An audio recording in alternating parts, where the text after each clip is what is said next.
السلام علیکم. سان ساکن تھی جس کی رائٹر ہے نمرہ احمد.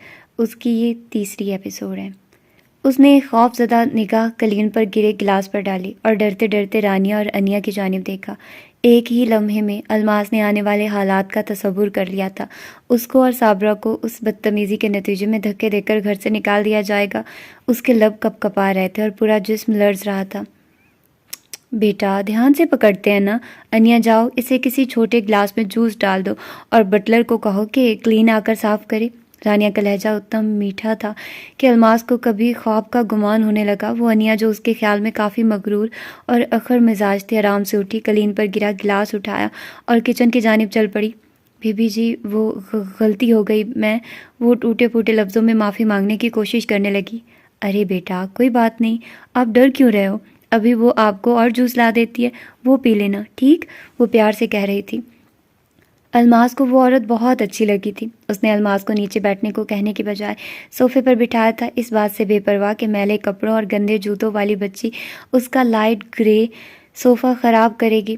کوئی اتنا اچھا بھی ہو سکتا ہے؟ الماس نے تو سوچا بھی نہ تھا. جب دوپہر کو کھانے کا وقت ہوا تو صابرہ نے اسی کمرے میں، جبکہ الماس نے رانیہ اور انیا کے ساتھ ڈائننگ ہال میں کھانا تناول کیا. ڈائننگ ٹیبل پر موجود کسی چیز سے بھی 13 سالہ الماس واقفیت نہیں رکھتی تھی. چمچہ یا فوک کو استعمال میں لائے بغیر وہ اپنے میلے ہاتھوں سے ہی چاول کھانے لگی. چاول ختم کر کے اس نے بیف چلی کینن سٹائل میں سے بیف کے فنگر لٹس نکال کر کھانے شروع کر دیے. اب وہ بغیر کانٹے کی مچھلی سالم نگل رہی تھی.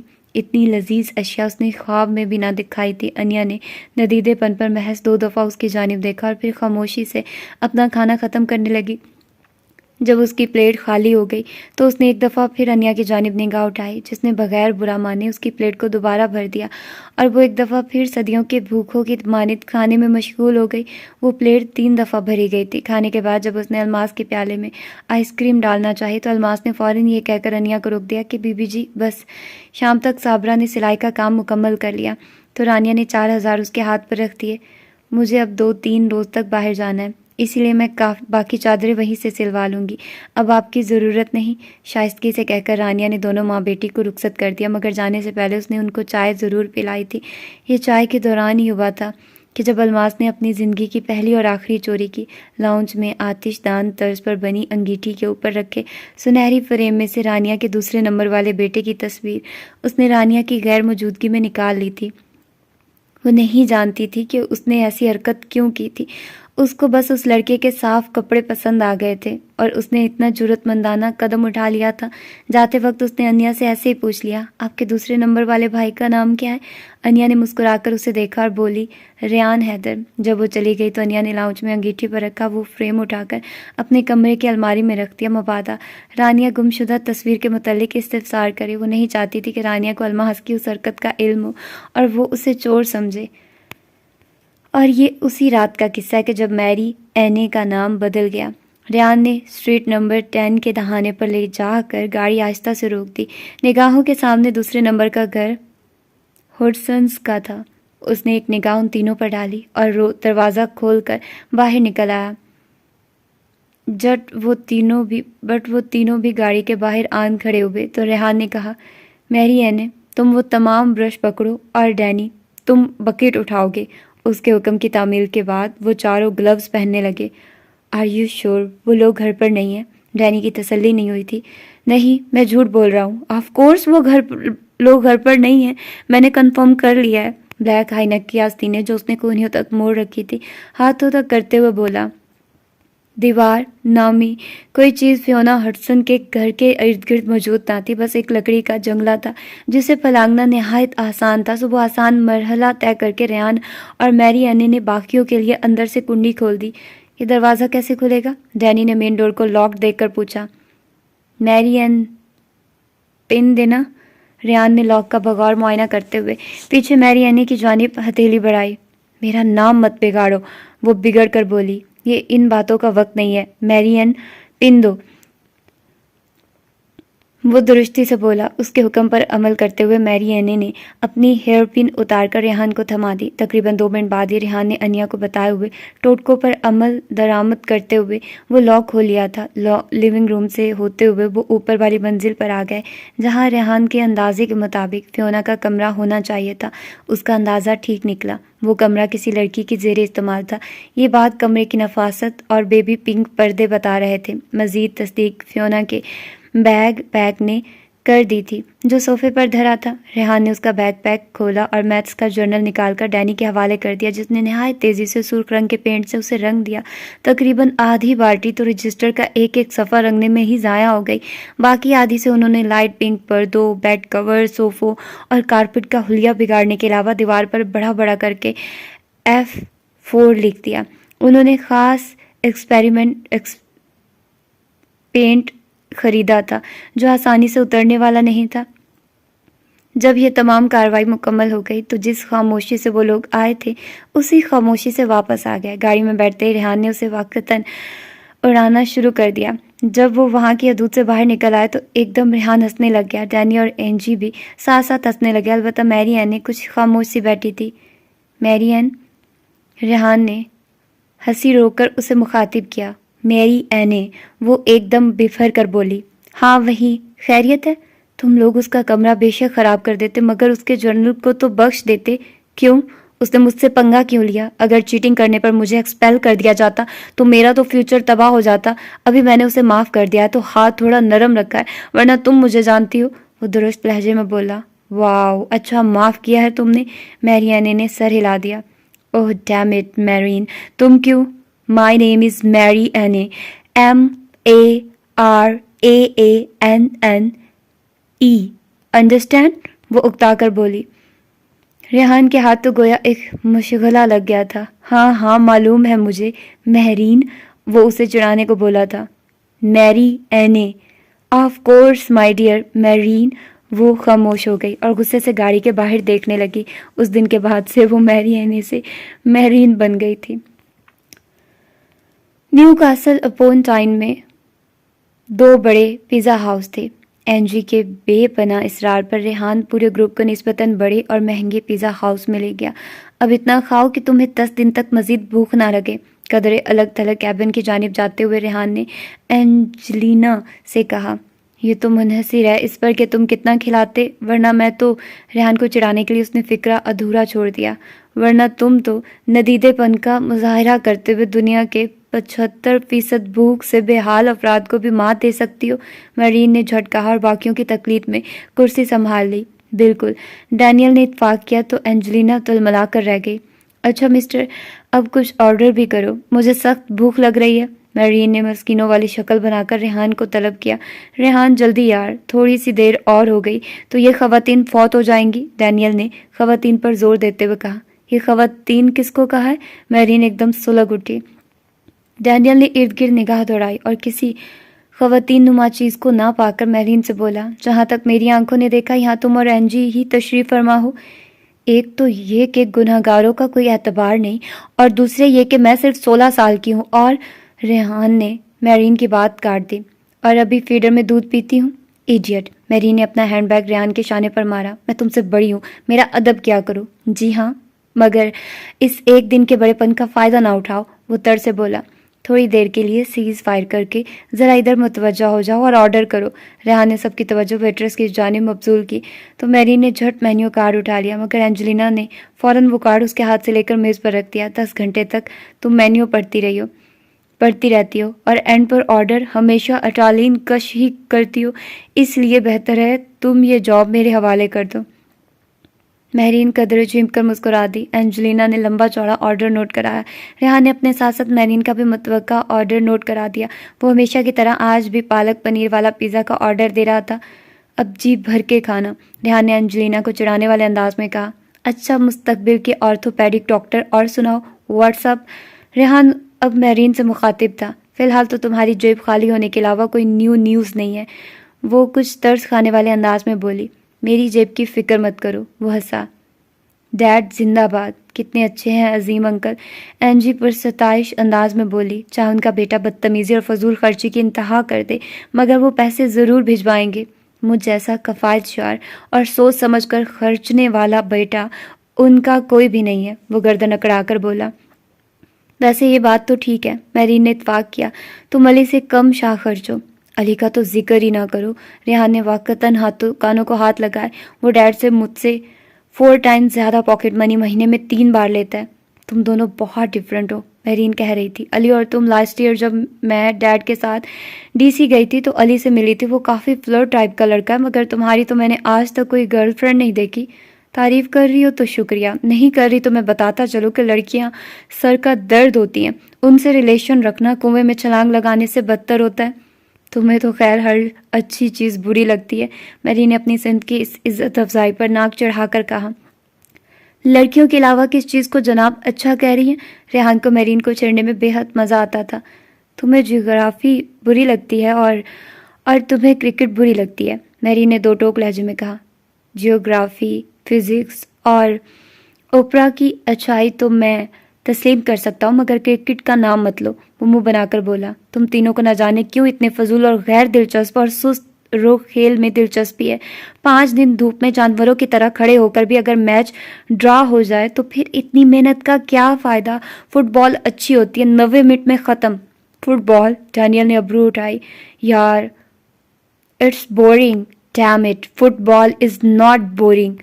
فٹ بال میں کوئی بھی پلس پوائنٹ نہیں ہے، ڈینیل بولا۔ پاگلوں کی طرح 22 کھلاڑی ایک گیند کے پیچھے بھاگ رہے ہوتے ہیں، عجیب سی تیزی اور افراتفری ہے۔ کرکٹ بہتر ہے، آرام و سکون سے دیکھی تو جاتی ہے، فٹ بال دیکھ کر تو جیسے مجھے سانس چڑھ جاتی ہے۔ خیر اس کا فیصلہ ہو سکتا ہے، ریحان تم بڑے ہو کر فٹ بالر بن جانا، اور ڈینیل تم کرکٹر، بس اب بحث ختم کرو۔ میرین سمیت تمام افراد پیزا لانے والے ویٹر کی جانب متوجہ ہو گئے، یہ جانے بغیر ہی کہ تقدیر نے میرین کے الفاظ میں اپنی مرضی سے رد و بدل کر دی تھی۔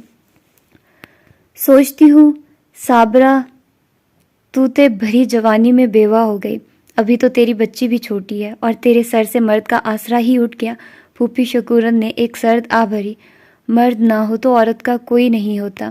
اپنے ازلی گوارپن سے سالن کچھ کھاتی اور باقی منہ اور کپڑوں پر گراتی الماس نے اس آخری فکرے پر نہایت چونک کر پھوپھی شکورن کی جانب دیکھا تھا اور جی ہی جی میں سوچا تھا، یہ غلط کہہ رہی ہے، کوئی کیسے نہیں ہوتا، اللہ تو ہوتا ہے نا۔ وہ چاہنے کے باوجود بھی یہ بات آواز بلند نہیں کہہ سکتی تھی۔ بیچاری عورت تو تنہا رہ جاتی ہے، مرد کے سہارے کے بغیر یہ زندگی بہت مشکل لگتی ہے۔ اور وہ کچھ دیر کو رکی، اپنا سانس بحال کیا اور ایک دفعہ پھر اسی رفتار سے بولنے لگی۔ اب تو کیا کرے گی صابرہ؟ کدھر جائے گی؟ اپنے ساتھ چارپائی پر بیٹھی پریشان سی صابرہ کو وہ مزید پریشان و ہراساں کرنے کی کوشش کر رہی تھی۔ معلوم نہیں پھوپھی، میں کدھر جاؤں گی؟ اکیلی دھی کو لے کر کس کس در کی خاک چھانوں گی؟ اب تو کوئی نہیں رہا ہمارا۔ میری بات مان صابرہ، تو دوجا بیاہ کر لے۔ اس بات پر صابرہ کرنٹ کھا کر پیچھے ہٹی تھی، اس کی آنکھوں میں بلا کی حیرت تھی۔ پھوپھی، وہ بامشکل بول پائی تھی۔ تو ایسا نہ کہہ۔ ارے صابرہ مجھے بتا، کیا برائی ہے دوجے بیاہ میں؟ اور پھوپھی شکورن نے اگلے آدھے گھنٹے میں 2500 دلائل اور مختلف احادیث کا حوالہ دے ڈالا۔ اپنی تقریر کے اختتام پر پھوپھی شکورن نے قدرے دھیمی آواز میں کہا، وہ فضل دین ہے نا، وہ اپنا ساجد کا سالہ، ساجد کا باڑیے کا فضلو؟ صابرہ نے کچھ حیران سی ہو کر ذہن پر زور ڈالا۔ ہاں وہی، وہ دراصل شادی کرنا چاہتا، اس نے پیغام بھیجا ہے تو میں ادھر تیرے پاس آئی ہوں، وہ رازدارانہ لہجے میں بتانے لگی تو صابرہ ہکا بکا اس کا چہرہ دیکھنے لگی۔ مگر پھوپھی وہ تو نشہ کرتا ہے، وہ منمنائی۔ تو کون سی کواری دوشیزہ ہے، تو بھی تو بیوہ ہے نا؟ پھر وہ قدرے ملائمیت سے گویا ہوئی۔ پہلے کرتا تھا نشہ، اب یہ لت چھوڑ دی ہے، اب تو وہ کاروبار کرنے لگا ہے۔ اس طرح کی اور درجنوں باتیں صابرہ کے کان میں بھر کر اپنا ٹوپی والا برقع سنبھالتی اس سیلن زدہ اور خستہ حال گھر سے چلی گئی۔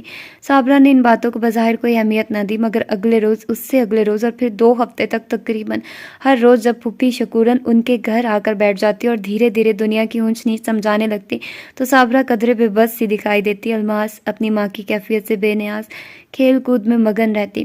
رانیہ کے دیے گئے 5000 میں وہ لوگ تقریباً 4 ماہ گزارا کرتے رہے تھے اور اب پچھلے 11 ماہ سے صابرہ کی سلائی کڑھائی گھر چلانے کا سبب بن رہی تھی۔ الماس خوش تھی کیونکہ اسے بھوک اور بدحالی کا سامنا نہیں کرنا پڑ رہا تھا، اسے اسکول نہیں جانا پڑتا تھا، وہ آزادی کے ساتھ گلی میں اپنے جیسے اجڑ اور گوار بچوں کے ساتھ کھیل سکتی تھی۔ اس کے تن پر کپڑا چاہے جتنا میلا صحیح موجود تھا اور پیٹ میں روٹی تھی، وہ اس سے زیادہ کی تمنا بھی نہیں کرتی تھی، مگر چند خواہشات سورج کی پہلی کرن کی مانند وجود میں پھورتی رہتی تھی۔ ایک دو اچھے جوڑے اور زیورات پہننے کی امنگ اس کے دل میں اس کے ساتھ پروان چڑھ رہی تھی۔ انیا کے بھائی کی تصویر بھی اس نے ان کپڑوں کے پیچھے چھپائی تھی۔ بھوری آنکھوں والا مسکراتا ہوا لڑکا اس نفیس سی ڈارک اور لائٹ بلو دھاریوں والی شرٹ میں بہت اچھا لگ رہا تھا۔ اس کی شرٹ اتنی پیاری تھی کہ الماس اکثر تکیے کے غلاف میں چھپائی گئی وہ تصویر نکال کر گھنٹوں تکتی رہتی۔ اس کے لیے دن رات ویسے ہی گزر رہے تھے جیسے ہمیشہ گزرتے تھے، مگر صابرہ ایک نئی مشکل کا شکار ہو گئی تھی۔ اپنی اسی شکل کو حل کرنے کے لیے اس نے ایک روز الماس سے بات کی تھی۔ الماس، وہ جو پھوپھی شکورن ہے نا، وہ میرے لیے ایک رشتہ لائی ہے۔ نہایت جھجکتے ہوئے اس نے بات کا آغاز کیا تھا۔ تو سی لینا ماں۔ وہ سمجھی تھی شاید پھوپھی بھی کوئی کپڑا لائی ہے۔ الماس، وہ میرے لیے رشتہ لائی ہے۔ ہیں؟ الماس ہکا بکا سی اس کا چہرہ دیکھ رہی تھی۔ وہ جو ساجد کباڑیے کا سالہ ہے نا، فضل دین، وہ فضلو جو تیرے باپ کے جنازے پر پیلی قمیض میں تھا، یاد ہے؟ صابرہ پہلی دفعہ بیٹی کے سامنے شرمندہ ہو رہی تھی۔ وہ جانتی تھی الماس بہت ناراض ہوگی، بہت دکھی ہوگی۔ ماں کی دوسری شادی پر اس نے فیصلہ کر لیا تھا کہ الماس اگر نہیں چاہے گی تو وہ ہرگز اقرار کرنے کی غلطی نہیں کرے گی۔ اسی فضلو کا رشتہ ہے اماں؟ وہ فضلو تجھ سے بیاہ کرنا چاہتا ہے؟ وہ حیرت سے پوچھ رہی تھی۔ ہاں۔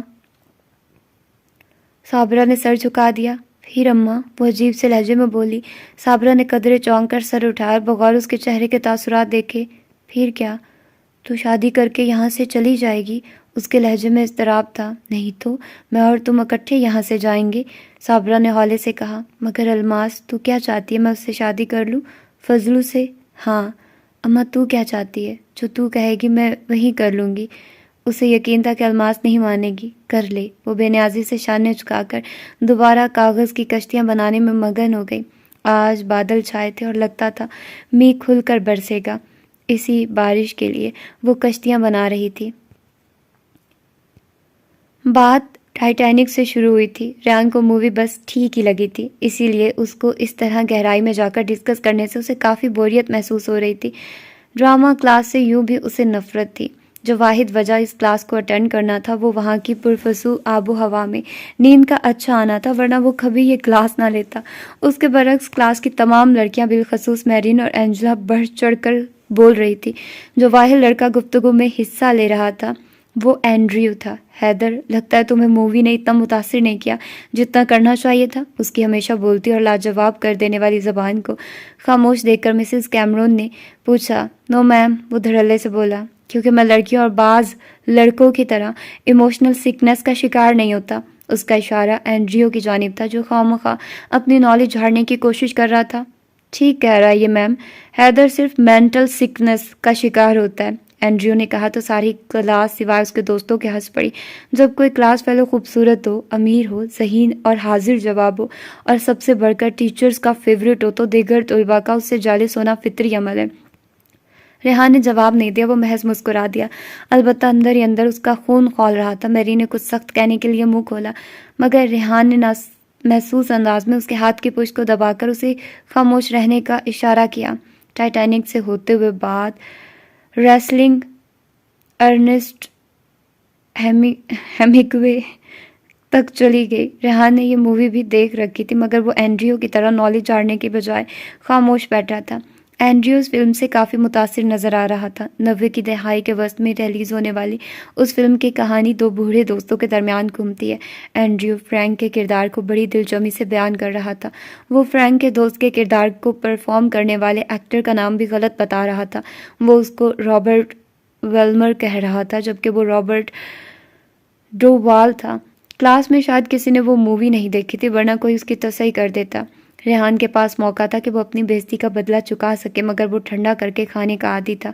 میرا خیال ہے میم، جس طریقے سے اینڈریو اس کردار کی وضاحت کر رہا ہے، لگتا ہے اس نے بہت غور سے مووی دیکھی ہے اور اس کردار کو ٹھیک سے سمجھا بھی ہے۔ کیوں نہ ہم اس کو ایکٹ کریں؟ جب اینڈریو بول چکا تو اس نے ستائشی انداز میں کہا،